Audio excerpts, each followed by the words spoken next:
আসসালামু আলাইকুম। এই যে আপনারা গোল জামা কাটিবেন, এখানে আড়াই গজ কাপড় আছে। এই যে আমি 4টে ভাঁজ করে নিলাম। এই যে 4টে ভাঁজ করে নিলাম, আপনারা দেখতে পাচ্ছেন। আমি এই যে সুন্দর করে ভাঁজ করে নিচ্ছি। এই যে আমি স্কেল নিচ্ছি, আপনারা দেখবেন। ভাঁজ করে নিচ্ছেন, ভাঁজ করা শেষ। এই যে উল্টে নিলাম কাপড়টা, কারণ হাতা এই দিক থেকে আসবে। আপনি নিচে লাম্বার দাড়ি, এখানে সেলাইয়ের দাড়ি দিবেন। গোল জামা কাটতেছি আমি।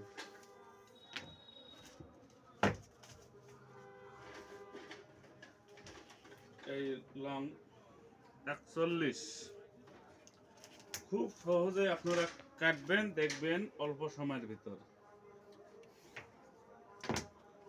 এইখানে যে গলার দাগটা দিলাম 2.5 ইঞ্চি, গলাটা হবে গোল। এভাবে আপনি মাপ দিয়ে নিতে পারেন। গলাটা দিলাম আমি 24, 4 6 24। এই যে দাগ দিলাম, আপনারা দেখতে পাচ্ছেন। ফুট 13, এই 13। মহড়া দিবেন আপনারা 6.5। এখান থেকে বডির মাপ আপনার যা আসে তাই দিবেন, যার যেটা বডির মাপ। আমি 36 ইঞ্চি বডি দিলাম। এই যে এটা যাবে সেলাই, বাড়তি একটু রাখতে হবে। এখানে একটা দাগ দিলাম। এখান থেকে 13 ইঞ্চি নিচে কোমর। কামিজের ফাড়া যেমন 19 19.5 আপনারা দেন, আপনি এভাবে দাগ দিয়ে নেবেন। দাগ দিয়ে নিলেন। 31 ইঞ্চি দিলাম কোমর, এই দাগ দিলাম। এখানে কামিজ হলে দাগ দেবেন আপনারা। এই যে দাগ দিলেন।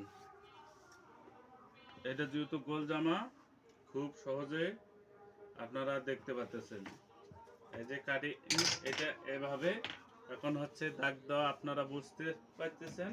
আমি এখন কাটতেছি।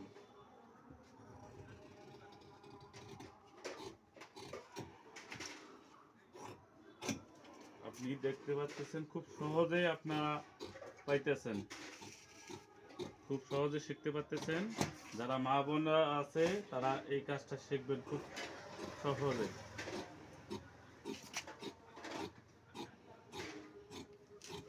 এই যে গোল জামা আমি কাটতেছি, এই হয়ে গেছে।